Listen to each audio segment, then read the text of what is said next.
My name is Frank Pasiccio, and I'm the board president for the Interfaith Family Shelter, and I've been with the shelter for over 10 years. At a board retreat a few years ago, there was a lot of discussion about homelessness issues, of course, and the board decided to say no to homelessness.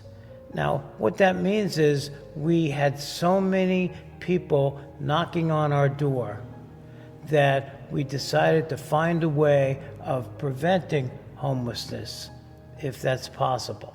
For example, the mom and dad, the dad, I remember distinctly carrying his 2-week-old baby in his arms, and the wife holding hands with her 3-year-old daughter, and they're dragging a garbage bag, a black garbage bag with their stuff in it, toys and clothes.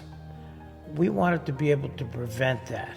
We also want to be able to prevent people living under the trestle on Highway 2. There's got to be a better way. Hi, I'm Jim Dean. I'm the Executive Director of the Interfaith Family Shelter. Been with it for just over 4.5 years now. In order to get into any of Interfaith's other programs, you have to be literally homeless, which means that you have to be living in a place not meant for human habitation. Our prevention program is just the opposite of that. It's requiring that you not be kicked out yet. And really, our hope is in our work that we're doing in prevention to move as far into someone's insecurity or housing insecurity to allow us to be able to fix it with the least amount of funding and the least amount of time. So our whole program is designed to help people not become homeless.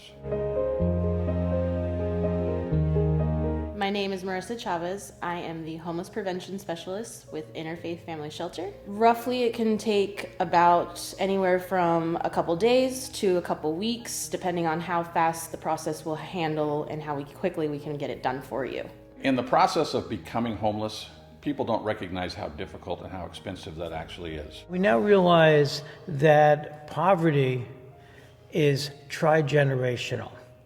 That poverty is the grandmother who is living with her daughter who just lost her job and who just lost her husband, and their 3-year-old son, Jimmy, is also with them. Poverty is the fact that 40 people called our hotline this particular month.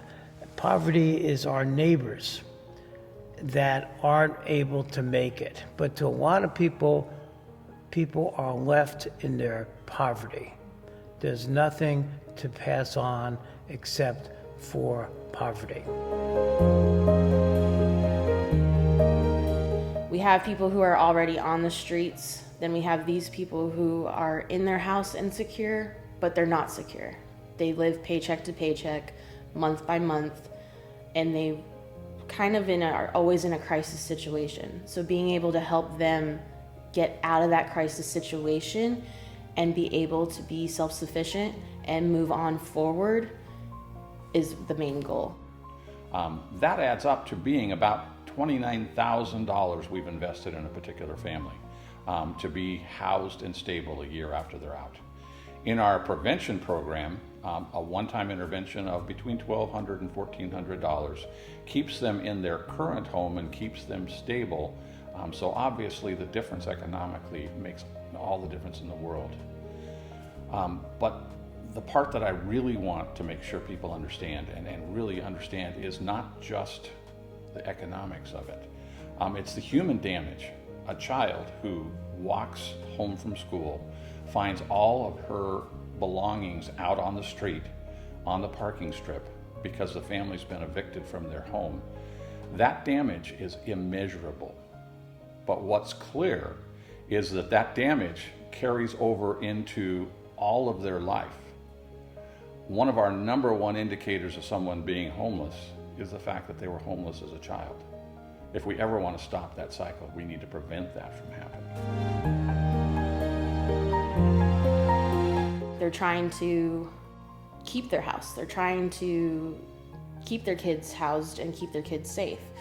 And the purpose of that is every single client that I've worked with so far, I know that we've been able to keep them one more month in their home, especially during a pandemic, during an aftermath of a pandemic.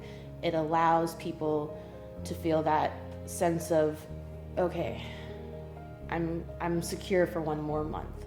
This is an important work that we're doing here, and it's taking a small amount of money to make a big difference. Is in this last month, since the end of the eviction moratorium, since the time that people are starting to see huge increases in their rent, our numbers went from 3 and 4 and 5 families a month we're working with up to 36 in the last month. The challenge is people wait till the last minute, unfortunately, when it comes to them being in a financial situation. If people can come to us before that, we can stop that process before people are evicted and out on the streets. That's the purpose of the prevention program, is to help people in the community not reach that point in time. I've also seen the struggle from single moms who are one income family. They're doing their best trying to stay afloat, but when you make a certain amount of money, you have 2+ children to take care of. It's hard to pay all those bills on a monthly basis. Well, the prevention program's goal is to put the shelter out of business and to put the Cars to Housing program out of business. So we want people to be successful citizens, and that's what we hope to accomplish. I see prevention being the replacement for the Interfaith Family Shelter. People will always get into economic trouble. People will always have situations in their life that change, and so they have to adjust to it. So there will always be people, there will always be poor among us. However, how we respond is what's the difference. My hope is, in the end, actually, that Interfaith Family Shelter doesn't exist anymore because we've taken care of them before they lost their home. The rewarding part is knowing that another family will be housed for another month and potentially will learn how to budget better and stay in their house for further time. I think the prevention program adds to all the work that we're doing for homeless families. Prevention won't always work. We will always probably have families that end up in crisis and need a place to stay to get them stabilized, put together, and into stable housing. We'll always need that. I can't see it completely going away. However, prevention can keep us from having both the damage to a child's psyche and a child's soul that comes from this, and it can also help us economically as a community too. And both of those together make it so that we help more people with less trauma succeed more.